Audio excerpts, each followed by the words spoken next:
5 milliards de dollars. C'est ce qu'une seule entreprise technologique a dépensé en infrastructures d'intelligence artificielle cette année.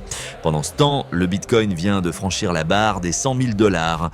Deux bulles qui gonflent simultanément. Et moi, assis dans mon bureau d'Omaha, je regarde ces deux trains foncer l'un vers l'autre sur la même voie. Savez-vous ce qui se passe quand deux bulles spéculatives entrent en collision ? Un homme m'a appelé la semaine dernière. Il voulait vendre ses actions pour acheter du Bitcoin. Pourquoi ? Parce que son cousin avait fait fortune avec les crypto-monnaies. Mais ce même cousin venait aussi d'investir toutes ses économies dans une start-up d'intelligence artificielle qui n'a même pas de produit. Juste une présentation PowerPoint et une promesse. Vous voyez le problème ? Nous sommes en novembre 2025 et je regarde l'histoire se répéter. Non pas une fois, mais deux fois en même temps. L'intelligence artificielle et le Bitcoin. Deux révolutions, nous dit-on, deux opportunités uniques, deux trains vers la richesse infinie. Mais voici ce que personne ne vous dit, ces deux bulles ne sont pas indépendantes. Elles se nourrissent l'une l'autre. Et quand l'une éclatera, elle emportera l'autre avec elle. La question n'est pas de savoir si cela arrivera, la question est de savoir si vous aurez encore votre argent quand le rideau tombera. Pourquoi ces deux marchés sont-ils condamnés à s'effondrer ensemble ? Comment une bulle peut-elle en faire exploser une autre ? Et surtout, comment protéger votre patrimoine quand tout le monde autour de vous perd la tête ? Je suis Warren Buffett et voici la zone de Warren. Laissez-moi vous raconter quelque chose que j'ai vu de mes propres yeux. Janvier 1980, l'or vient d'atteindre 850 $ l'once. Mon téléphone n'arrête pas de sonner. Tout le monde veut savoir s'il faut acheter plus. L'or va monter à 5 000 $, me disent-ils. Le dollar américain est fini. L'or est le seul véritable argent. Vous savez ce qui s'est passé ensuite ? L'or s'est effondré de 65%. Il n'a retrouvé son niveau de 1980 que 28 ans plus tard. 28 ans. Les gens qui m'appelaient en 1980 ont perdu des fortunes. Non pas parce qu'ils étaient stupides, mais parce qu'ils ont confondu un récit populaire avec une logique d'investissement. Aujourd'hui, je vois exactement la même chose, mais cette fois, c'est pire, parce que nous n'avons pas une bulle, nous en avons deux, et elles sont interconnectées d'une manière que peu de gens comprennent. Regardez les chiffres. Nvidia, l'entreprise qui fabrique les puces pour l'intelligence artificielle, a investi 100 milliards de dollars dans OpenAI. OpenAI utilise cet argent pour acheter des puces Nvidia. Vous voyez le cercle vicieux ? C'est exactement ce que nous avons vu avec les entreprises de télécommunications à la fin des années 1999. Mais voici où ça devient vraiment intéressant. Les mineurs de Bitcoin utilisent ces mêmes puces d'intelligence artificielle pour extraire des crypto-monnaies. Les entreprises d'IA acceptent les paiements en Bitcoin. Les investisseurs vendent leurs Bitcoin pour acheter des actions d'entreprises d'IA. Puis ils vendent leurs actions d'IA pour acheter plus de Bitcoin. C'est un carrousel financier qui tourne de plus en plus vite et personne ne se demande ce qui se passera quand la musique s'arrêtera. Laissez-moi vous expliquer quelque chose de fondamental sur les bulles. Elles ne naissent jamais dans le vide. Elles ont toujours un grain de vérité. Internet était révolutionnaire. L'immobilier avait une valeur réelle et aujourd'hui, l'intelligence artificielle et la blockchain sont des technologies fascinantes. Le problème n'est pas la technologie, le problème c'est le prix que vous payez pour cette technologie. Pensez-y une seconde. OpenAI est valorisé à 500 milliards de dollars. 500 milliards pour une entreprise qui génère 13 milliards de dollars de revenus et qui perd plusieurs milliards chaque année. Même mon professeur de mathématiques de 5e année pourrait vous dire que ces chiffres ne fonctionnent pas. Maintenant, regardons le Bitcoin, 100 000 $ pour une seule pièce. Une monnaie numérique qui ne produit rien, qui n'emploie personne, qui ne génère aucun flux de trésorerie. Sa seule valeur vient du fait que quelqu'un d'autre est prêt à payer plus cher demain que vous ne l'avez payé aujourd'hui. C'est la définition même de la spéculation, pas de l'investissement. Mais voici ce que la plupart des gens ne comprennent pas. Ces deux bulles se soutiennent mutuellement. Les entreprises d'intelligence artificielle acceptent le Bitcoin, ce qui donne de la légitimité à la crypto-monnaie. Le Bitcoin finance les startups d'IA, ce qui alimente la bulle technologique logique. C'est comme deux ivrognes qui se tiennent l'un l'autre debout. Ça fonctionne jusqu'à ce que l'un d'eux tombe. Et quand l'un tombera, l'autre suivra. J'ai 95 ans maintenant. J'ai vécu assez de cycles de marché pour vous dire une vérité simple. Quand tout le monde court dans la même direction, vous feriez mieux de regarder derrière vous pour voir ce qui les poursuit, parce que la plupart du temps, ils courent vers une falaise. Regardez ce qui se passe actuellement. Microsoft dépense 120 milliards de dollars en infrastructure d'IA cette année. Amazon en dépense 100 milliards, Google 85 milliards, Meta 70 milliards. Ce sont les entreprises les plus rentables de l'histoire du capitalisme. Et elles dépensent de l'argent comme des marins ivres en permission. Pourquoi cette frénésie ? La peur de rater quelque chose, la peur d'être laissé pour compte, la peur que si vous n'investissez pas des milliards immédiatement, votre entreprise deviendra obsolète. Ce n'est pas une stratégie d'allocation de capital, c'est la panique déguisée en stratégie. Et le Bitcoin suit exactement le même schéma. Les gens n'achètent pas du Bitcoin parce qu'ils comprennent la technologie blockchain, ils achètent parce que leur voisin a gagné de l'argent, parce qu'une célébrité l'a recommandé, parce qu'ils ont peur de manquer le train. Ce n'est pas de l'investissement, c'est du jeu. Permettez-moi de vous poser une question. Si vous achetiez du Bitcoin aujourd'hui et que je vous disais que vous ne pourriez pas le vendre pendant 20 ans, l'achèteriez-vous quand même ? Votre réaction instinctive à cette question vous dit tout ce que vous devez savoir sur la différence entre investir et spéculer. Quand j'achète une action dans une entreprise, j'achète une partie d'une activité. Cette entreprise possède des actifs, des usines, des équipements, des brevets, des marques. Elle emploie des gens qui vont travailler chaque jour pour créer des produits ou des services que d'autres personnes veulent acheter. L'entreprise génère des revenus et si elle est bien gérée, elle génère des bénéfices. La beauté des actifs productifs, c'est qu'ils se composent. Si j'achète une ferme, cette ferme produit des récoltes chaque année. Je peux vendre ces récoltes pour de l'argent. Je peux utiliser cet argent pour acheter plus de terre, de meilleurs équipements, une irrigation plus efficace. Chaque année, la ferme devient plus précieuse, non pas parce que quelqu'un d'autre est prêt à payer plus cher, mais parce qu'elle produit plus. La valeur intrinsèque augmente. Maintenant, parlons du Bitcoin. Que produit le Bitcoin ? Rien, zéro, il reste là. Il ne fabrique rien, il ne fournit aucun service. Il n'innove pas, il n'emploie pas de travailleurs créant de la valeur. Vous achetez du Bitcoin aujourd'hui pour 100 000 $ et vous espérez que demain, le mois prochain ou l'année prochaine, quelqu'un vous paiera 110 000, 200 000 ou 1 million pour l'avoir. Mais le Bitcoin lui-même n'a généré aucun centime de valeur entre-temps. L'intelligence artificielle a le même problème, juste déguisée différemment. Ces entreprises dépensent des milliards pour construire des infrastructures qui pourraient devenir obsolètes dans 2 ans. Elles investissent dans une course où tout le monde dépense des milliards pour peut-être, possiblement, espérons-le, générer des rendements dans un avenir lointain. Abonnez-vous si vous aimez cette vidéo, car dans la zone de Warren, vous apprendrez tout sur les finances et l'économie. Laissez-moi vous raconter l'histoire de la bulle Internet, parce que c'est exactement ce que nous vivons aujourd'hui, mais en double exemplaire.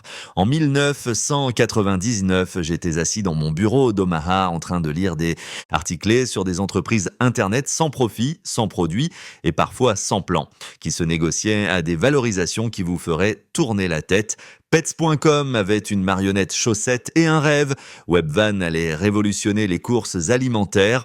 TheGlobe.com, créé par 2 étudiants avec 15 000 $, a vu son action bondir de 606% le premier jour de cotation. Peu importe qu'il n'avait aucun revenu. Et vous savez ce que tout le monde disait de moi, Warren a perdu son talent. Il ne comprend pas la nouvelle économie. Le vieil homme d'Omaha est fini. Je me souviens d'un dîner particulièrement douloureux où un jeune capital risqueur, qui ne pouvait pas avoir plus de 30 ans, m'a dit que je faisais la plus grande erreur de ma carrière en n'investissant pas dans les actions Internet. Il a dit, et je n'oublierai jamais ceci, « Warren, cette fois, c'est différent. Internet change tout. » Eh bien, il avait à moitié raison. Internet a effectivement tout changé, mais il n'a pas changé les lois de l'économie. En 2002, le Nasdaq avait perdu 78% de sa valeur. Ce jeune capital risqueur, j'ai entendu dire qu'il était retourné travailler dans le garage automobile de son père. Aujourd'hui, je vois le même schéma, mais cette fois, nous avons 2 technologies qui alimentent 2 bulles simultanément, l'intelligence artificielle et le Bitcoin, et elles sont entrelacées d'une d'une manière dangereuse, Macaillé. Voici ce qui me préoccupe vraiment, le financement circulaire. Nvidia investit dans OpenAI. OpenAI utilise cet argent pour acheter des puces Nvidia. Oracle construit des centres de données qu'il n'a pas encore terminés pour de l'argent qu'OpenAI n'a pas encore gagné. C'est exactement, et je veux dire exactement, ce que nous avons vu à la fin des années 1990 avec les entreprises de télécommunications. À l'époque, des entreprises comme Global Crossing et Level 3 Communications posaient des câbles à fibre optique à un rythme effréné. Elles prêtaient de l'argent à leurs clients pour racheter leurs services. Les clients utilisaient cet argent pour acheter plus de capacité. Les actions de tout le monde montaient. Tout le monde se sentait comme un génie. 4 ans après l'éclatement de la bulle, 85 à 95% de cette fibre était toujours inactive dans le sol, complètement inutilisée. Corning, le plus grand producteur de fibres optiques au monde, a vu son action s'effondrer de $100 à $1. Est-ce que cela vous semble familier? Maintenant, ajoutons le Bitcoin dans l'équation.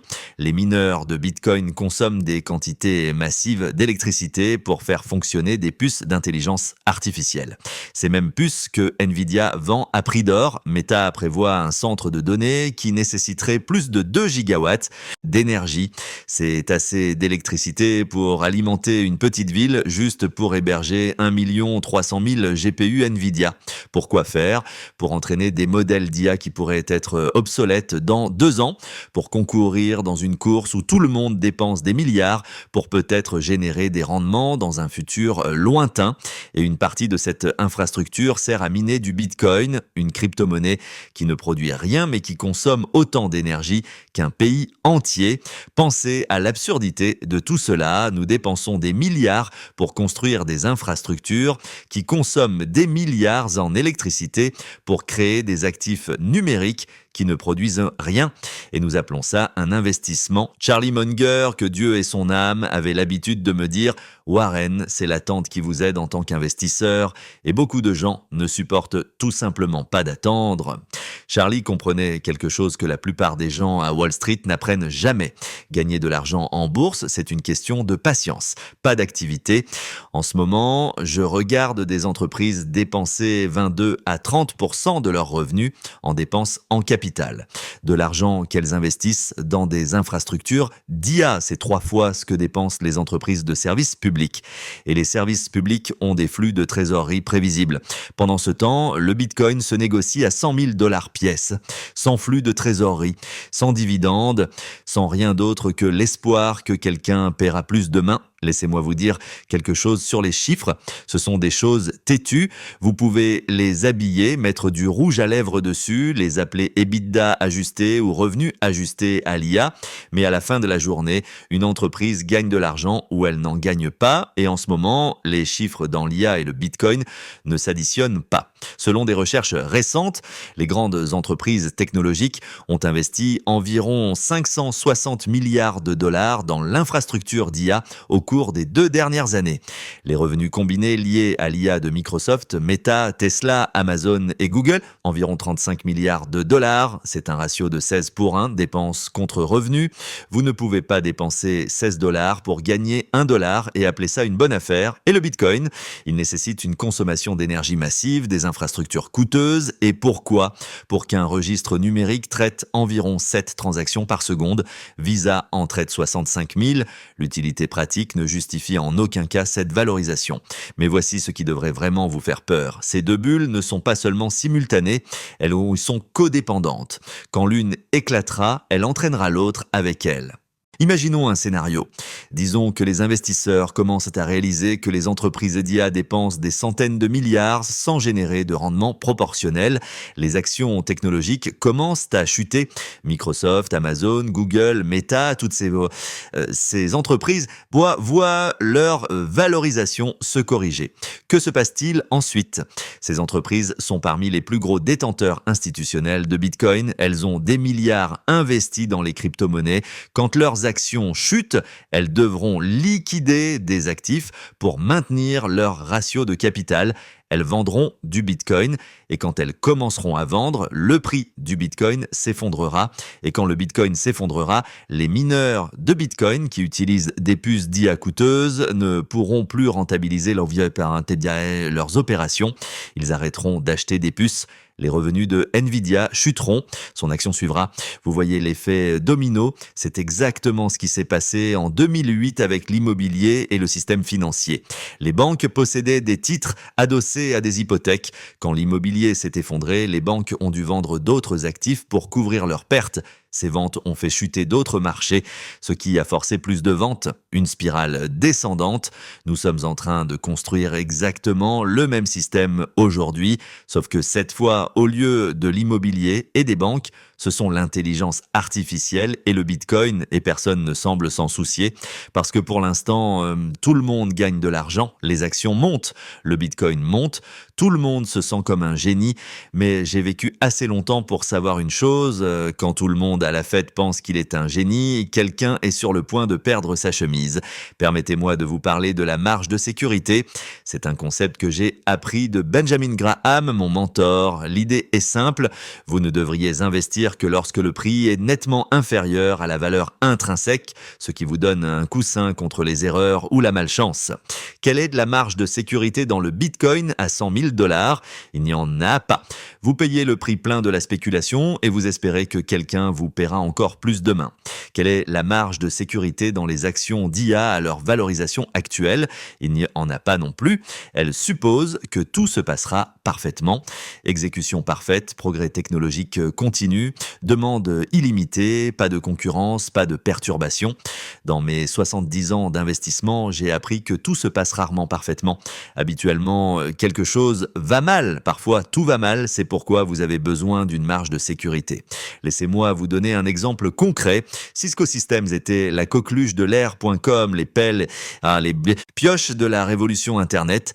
À son apogée en mars 2000, Cisco avait une capitalisation boursière de 555 milliards de dollars, ce qui en faisait brièvement l'entreprise la plus précieuse au monde. L'action se négociait à un ratio cours sur vente de 35 et un ratio cours sur bénéfice supérieur à 200. Tout le monde disait que Cisco était différent. Il avait de vrais revenus, de vrais profits, de vrais produits. Ce n'était pas une start-up farfelue. Et ils avaient raison, Cisco était différent. Il a survécu au crack, mais l'action, elle, a chuté de 86% par rapport à son sommet. Même aujourd'hui, 25 ans plus tard, Cisco se négocie en dessous de son plus haut de 2000. Pensez-y, si vous aviez acheté Cisco au sommet du marché en pensant investir dans un leader technologique solide et rentable, vous seriez toujours sous l'eau à un quart de siècle plus tard, sans même tenir compte de l'inflation. Maintenant, regardez Nvidia, il se négocie à une capitalisation boursière de 5 000 milliards de dollars. Nvidia est-il une bonne entreprise? Absolument. Révolutionne-t-il l'informatique? Oui. A-t-il de vrais revenus et de vrais profits? Oui aux deux. Mais vaut-il 5 000 milliards de dollars? C'est là que j'ai des doutes. Pour que cette valorisation ait un sens, tout doit se passer parfaitement. La demande d'IA doit continuer à croître de manière exponentielle. Aucune menace concurrentielle ne peut émerger. L'entreprise doit maintenir son pouvoir de fixation des prix. Les changements technologiques ne peuvent pas rendre obsolètes les conceptions actuelles de puces. L'économie mondiale doit rester forte. C'est beaucoup de choses qui doivent toutes bien se passer. Et dans mon expérience, quand vous avez besoin que tout se passe bien, quelque chose va généralement mal. Le même principe s'applique au Bitcoin. Pour que le Bitcoin atteigne 1 million de dollars, comme le prédisent certains, il faudrait une capitalisation boursière d'environ 20 000 milliards de dollars. C'est plus grand que le PIB entier des États-Unis. Pourquoi? Pour un registre numérique qui traite 7 transactions par seconde, les mathématiques ne fonctionnent tout simplement pas. Voici la vérité inconfortable que personne ne veut entendre. Pour que toutes ces dépenses soient rentables, les entreprises d'IA doivent générer 2000 milliards de dollars de revenus annuels d'ici 2030. En ce moment, elles rapportent environ 20 milliards de dollars. C'est une augmentation de 100 fois en 5 ans. Pas une augmentation de 100%, une augmentation de 100 fois. J'ai été dans ce métier depuis 1951. Je n'ai jamais, et je veux dire jamais vu une industrie évoluer aussi rapidement tout en maintenant sa rentabilité. Cela défie les lois de la gravité commerciale. Et le Bitcoin, pour maintenir son prix actuel, il faut un flux constant de nouveaux acheteurs prêts à payer plus. Qu'arrive-t-il quand ces nouveaux acheteurs arrêtent d'arriver? Qu'arrive-t-il quand les gens réalisent qu'ils possèdent quelque chose qui ne produit rien? Le prix s'effondre. C'est aussi simple que ça. Voici ce que j'ai appris en regardant les bulles tout au long de ma vie. Elles ont toutes certaines caractéristiques en commun. Premièrement, il y a un grain de vérité dans l'histoire. Internet était vraiment révolutionnaire. L'immobilier avait vraiment une offre limitée dans les zones désirables. Il y a vraiment quelque chose d'intéressant dans la technologie blockchain et l'intelligence artificielle. Deuxièmement, les prix augmentent assez rapidement pour que les premiers adoptants gagnent rapidement de l'argent. Cela crée une puissante peur de manquer quelque chose. Votre beau-frère a acheté du Bitcoin à 10 dollars et l'a vendu à 1000. Votre collègue a mis 1000 dollars et maintenant ça vaut 20 000. Vous commencez à vous sentir stupide de ne pas avoir acheté plus tôt, alors vous sautez tard dans le jeu. Troisièmement, il y a des justifications apparemment sophistiquées pour expliquer pourquoi cette fois c'est différent. Avec la bulle.com, c'était les effets de réseau et les globes oculaires et la pensée de nouvelle économie. Avec l'immobilier en 2006, c'était « il ne fabrique plus de terre » et emplacement, emplacement, emplacement. Avec le Bitcoin et l'IA, c'est la technologie blockchain, la finance décentralisée, l'argent solide et la révolution de l'intelligence artificielle. Quatrièmement, les mesures traditionnelles cessent d'avoir de l'importance. Dans la bulle.com, les gens disaient que les ratios cours sur bénéfices étaient dépassés. Dans l'immobilier, les gens disaient que les ratios prix sur loyer n'avaient plus d'importance. Avec le Bitcoin et l'IA, les gens disent que des concepts comme les bénéfices et les flux de trésorerie sont sans importance parce que c'est une réserve de valeur ou c'est l'avenir. Quand les gens commencent à dire que les anciennes règles ne s'appliquent pas, c'est votre signal que nous sommes en territoire de bulle. Cinquièmement, et c'est le plus important, la bulle éclate toujours. Toujours. Il n'y a jamais eu d'exception dans toute l'histoire financière. Les prix qui ont augmenté sur la base d'une pure spéculation, déconnectée de toute productivité ou flux de trésorerie sous-jacent, finissent par retomber sur terre. La seule question est quand et jusqu'où. En ce moment, le Bitcoin et l'IA présentent les 5 caractéristiques. Nous avons le grain de vérité. La blockchain et l'IA sont intéressantes. Nous avons les premiers adoptants qui gagnent rapidement de l'argent. Toutes ces histoires de millionnaires du Bitcoin et de l'IA, nous avons des justifications sophistiquées. Hors numérique, couverture contre l'inflation, adoption institutionnelle, révolution technologique. Nous avons des mesures traditionnelles rejetées comme non pertinentes, qui se soucient des flux de trésorerie de quelque chose qui est de l'or numérique ou qui va changer le monde. La seule question est de savoir si l'éclatement s'est déjà produit ou s'il arrive encore. Le Bitcoin s'est déjà effondré auparavant. En 2017, il est passé de moins de 1000 dollars à 20 000 dollars en un an, puis s'est effondré de 84% à 3200 dollars. Les gens qui ont acheté près du sommet en décembre 2017 ont dû attendre 3 ans juste pour retrouver leur mise. En 2021, il a atteint 69 000 dollars, puis a chuté de 77% à moins de 16 000 dollars. Ce n'est pas de la volatilité, c'est de la roulette russe.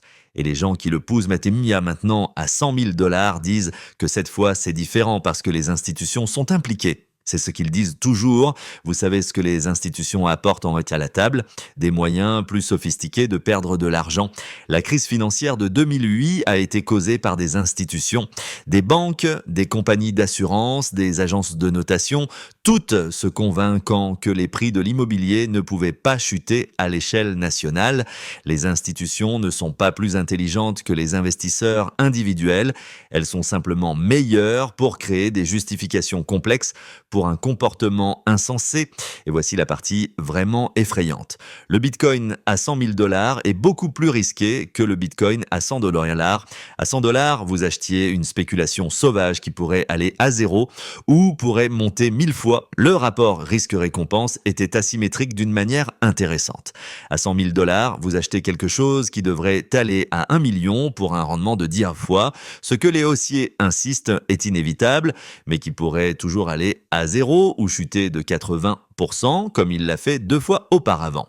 Le rapport risque-récompense est maintenant terrible. Vous risquez la majeure partie de votre capital pour la possibilité de tripler ou quadrupler votre argent si vous chronométrez parfaitement le sommet.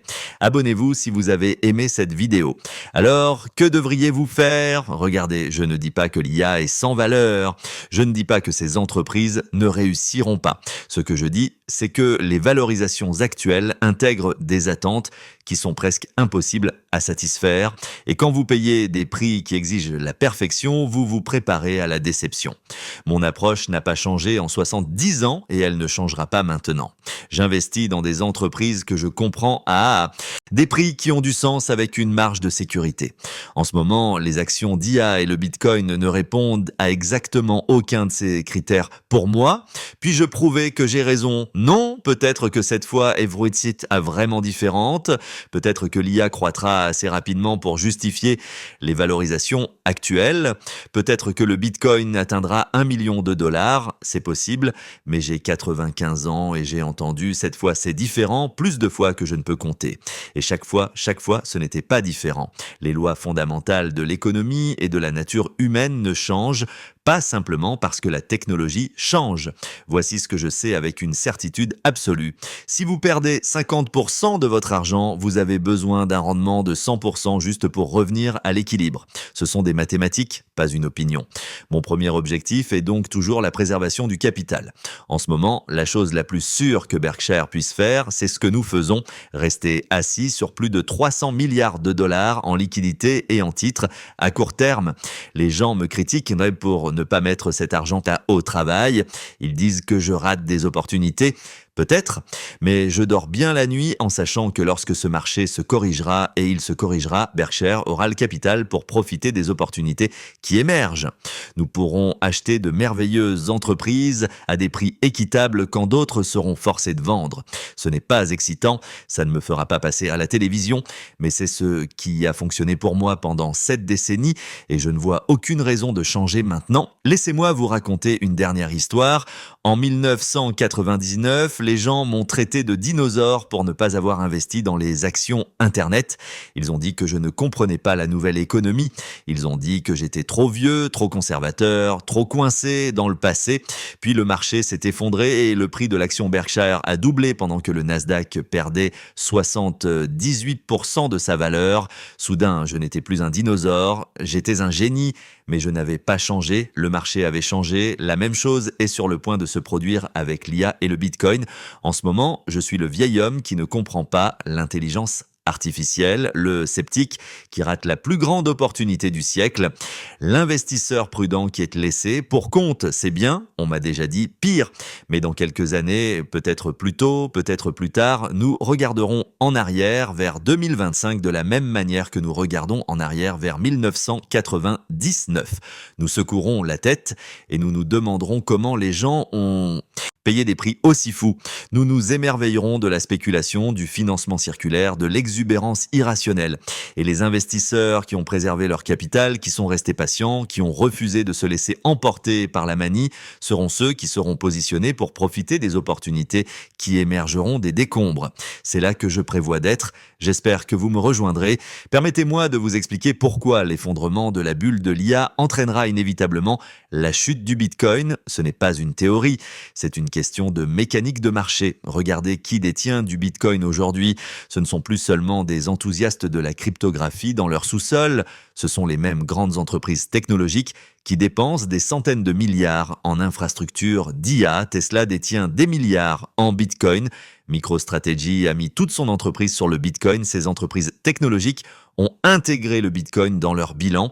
Que se passe-t-il quand leurs actions commencent à chuter parce que les investisseurs réalisent que les dépenses en IA ne génèrent pas de rendement? Ils doivent lever des capitaux, ils doivent vendre des actifs. Et devinez quel actif est le plus facile à liquider rapidement? Le Bitcoin. C'est ce que nous appelons la contagion financière. Une crise dans un secteur se propage à un autre. Et quand vous avez deux bulles interconnectées comme nous le faisons maintenant, la contagion est inévitable. Pensez-y de cette façon, les mineurs de Bitcoin dépendent de puces d'IA bon marché et performantes pour rester rentables. Si Nvidia et d'autres fabricants de puces voient leurs revenus chuter parce que les entreprises d'IA réduisent leurs dépenses, les prix des puces augmenteront. Les marges des mineurs de Bitcoin s'évaporeront, ils arrêteront leurs opérations, le réseau Bitcoin ralentira, la confiance dans la crypto-monnaie s'effondrera. Ou regardez-le d'une autre manière, de nombreuses startups d'IA acceptent les paiements en Bitcoin. Pourquoi ? Parce que ça a l'air innovant, parce que ça attire les investisseurs en crypto. Mais quand ces startups d'IA commencent à manquer d'argent, et croyez-moi, elles vont manquer d'argent, elles devront convertir ce Bitcoin en dollars réels pour payer les salaires et les factures. Plus de pression de vente sur le Bitcoin, c'est un système fragile, construit sur des fondations fragiles. Et quand un élément faiblit, tout s'effondre. Voici une autre vérité inconfortable, le Bitcoin n'a jamais vraiment été testé dans un véritable environnement de récession. Il est né après la crise financière de 2008. Il a grandi pendant la plus longue période de reprise économique de l'histoire américaine. Il a survécu à la pandémie de Covid uniquement parce que les gouvernements ont imprimé des billions de dollars. Mais que se passe-t-il lors de la prochaine véritable récession, quand les gens perdent leur emploi, quand ils ont besoin d'argent réel pour payer leur hypothèque et nourrir leur famille? Ils ne vont pas garder leur Bitcoin, ils vont le vendre. Et quand les ventes de détresse commencent, les prix s'effondrent. Rapidement, j'ai vu ce schéma tant de fois. L'or en 1980, les actions.com en 2000, l'immobilier en 2008.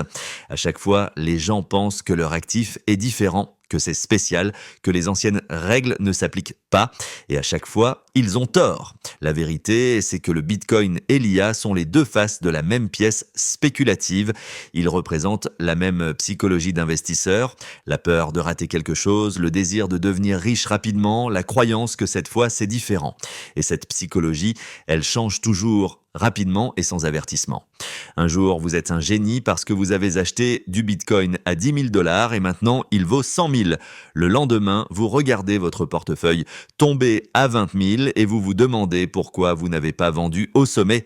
C'est la nature de la spéculation. Elle récompense les chanceux et punit tout le monde. Maintenant, laissez-moi vous parler de ce qui se passera probablement. Je ne peux pas vous dire exactement quand, parce que personne ne le peut, mais je peux vous dire comment ça se déroulera, parce que j'ai vu ce film plusieurs fois. D'abord, il y aura un déclencheur, peut-être qu'une grande entreprise d'IA annoncera des pertes massives, peut-être qu'un rapport montrera que l'adoption de l'IA est beaucoup plus lente que prévu, peut-être qu'une nouvelle technologie rendra les investissements actuels obsolètes, peut-être que la réserve fédérale augmentera les taux d'intérêt de manière agressive. Le déclencheur spécifique n'a pas d'importance. Ce qui compte, c'est ce qui se passe ensuite. Les actions technologiques commenceront à chuter, d'abord lentement, puis rapidement. Les investisseurs qui étaient convaincus que Nvidia valait 5 000 milliards de dollars commenceront à avoir des doutes. Peut-être que ça vaut 4 000 milliards, puis 3 000 milliards, puis 2 000 milliards. À mesure que les actions technologiques chutent, les entreprises qui détiennent du Bitcoin sur leur bilan verront leur valorisation attaquée. Les analystes diront « Attendez, vous avez des milliards en actifs volatiles qui ne génèrent aucun revenu, c'est un problème. » Ces entreprises commenceront à vendre leur Bitcoin pour apaiser les investisseurs. MicroStrategy, qui a tout misé sur le Bitcoin, sera forcé de liquider pour éviter la faillite. D'autres suivront, le prix du Bitcoin commencera à baisser. 100 000, 90 000, 86 000, à chaque baisse, plus de détenteurs paniquent et vendent. Les fonds spéculatifs qui ont utilisé l'effet de levier pour acheter du Bitcoin recevront des appels de marge. Ils seront forcés de vendre, peu importe le prix, 50 000, 40 000, 30 000. Les mineurs de Bitcoin, qui fonctionnaient déjà avec des marges serrées, commenceront à fermer leurs opérations. Le réseau Bitcoin ralentira. Les transactions prendront plus de temps. Les frais augmenteront.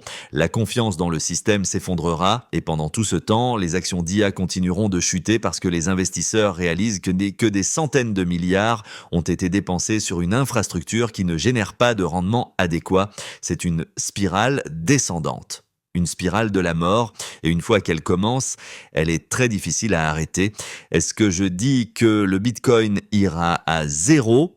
Pas nécessairement. Peut-être qu'il trouvera un plancher à 10 000 $, ou 5 000, ou 1 000, je ne sais pas. Ce que je sais, c'est que quiconque achète du Bitcoin à 100 000 $ aujourd'hui est presque certainement en train de payer trop cher, et quand la correction viendra, et elle viendra, beaucoup de gens perdront beaucoup d'argent. La même chose est vraie pour les actions d'IA aux valorisations actuelles. Nvidia est une grande entreprise, mais à 5000 milliards de dollars, c'est du pur optimisme, pas de l'analyse fondamentale. Voici ce que je conseille. Si vous possédez du Bitcoin ou des actions d'IA fortement valorisées, demandez-vous, puis-je me permettre de perdre 50% de cet investissement, 70%, 80%? Si la réponse est non, vous devriez vendre maintenant et prendre vos bénéfices. Oui, vous pourriez manquer des gains supplémentaires si les prix continuent de monter, mais vous éviterez également les pertes catastrophiques quand la bulle éclatera. Et si vous n'êtes pas déjà investi dans ces actifs, ne commencez pas maintenant. Ne laissez pas la peur de manquer quelque chose vous pousser à prendre de mauvaises décisions. Il y aura toujours d'autres opportunités. Charlie avait l'habitude de dire « La première règle des trous est que quand vous êtes dans un trou, arrêtez de creuser ». En ce moment, beaucoup de gens creusent des trous de plus en plus profonds en poursuivant le Bitcoin et les actions d'IA à des prix insensés. Ne soyez pas cette personne, investissez dans des entreprises que vous comprenez. Des entreprises qui génèrent des flux de trésorerie réels. Des entreprises qui ont des modèles économiques éprouvés et des avantages concurrentiels durables. Des entreprises que vous seriez heureux de posséder pendant 10 ou 20 ans. Peu importe ce que fait le marché, c'est ennuyeux, je sais, ce n'est pas excitant, vous n'impressionnerez pas vos amis lors des dîners, mais dans 20 ans, quand vous aurez multiplié votre richesse de manière constante et prévisible, vous serez content d'avoir été ennuyeux. La bulle de l'IA fera chuter le Bitcoin, je ne sais pas exactement quand ni exactement comment, mais je sais que ça arrivera, parce que les lois de l'économie et de la gravité financière sont immuables. Ce qui monte doit redescendre. Toujours, l'homme qui m'a appelé la semaine dernière pour me demander s'il devait hypothéquer sa maison pour acheter du Bitcoin, je lui ai dit de prendre son neveu pour un bon dîner de steak, de le féliciter pour sa chance, puis d'oublier tout ce que le gamin a dit sur l'investissement, parce que la chance et la compétence ont exactement la même apparence dans un marché haussier. Et la seule façon de faire la différence, c'est d'attendre que la marée se retire. Quand elle se retirera, nous verrons qui nageait nu. Je peux vous promettre une chose, ce ne sera pas moi. La révolution de l'IA est réelle. La technologie blockchain pourrait avoir des applications importantes, mais acheter du Bitcoin à 100 000 $ ou des actions d'IA à leur valorisation actuelle n'est pas un investissement dans ces technologies. C'est un pari que vous pourrez trouver quelqu'un de plus enthousiaste que vous pour acheter plus tard, et c'est un pari que je ne suis pas prêt à faire. Votre travail en tant qu'investisseur n'est pas de prédire quelle entreprise d'IA gagnera ou si le Bitcoin atteindra 1 million de dollars. Votre travail est de protéger votre capital et de vous positionner pour profiter quelle que soit l'issue. Et en ce moment, la meilleure façon de le faire est d'être patient, d'être sélectif et d'être prêt à rester en liquidité quand vous ne trouvez pas d'investissement qui répondent à vos critères. Comme je l'ai dit auparavant, le marché boursier est conçu pour transférer de l'argent des actifs aux patients. En ce moment, il y a beaucoup d'activités, il n'y a pas beaucoup de patience. Je sais de quel côté de cette équation je veux être. La bulle de l'IA éclatera, le Bitcoin s'effondrera, je ne sais pas quand et je ne sais pas ce qui le déclenchera, mais je sais que ça arrivera parce que chaque bulle de l'histoire a éclaté. Et quand cela arrivera, vous serez content d'avoir écouté un vieil homme d'Omaha qui a vu ce film auparavant. Restez en sécurité, investissez intelligemment et rappelez-vous, la préservation du capital est toujours plus importante que la poursuite des rendements. Merci et que Dieu vous bénisse.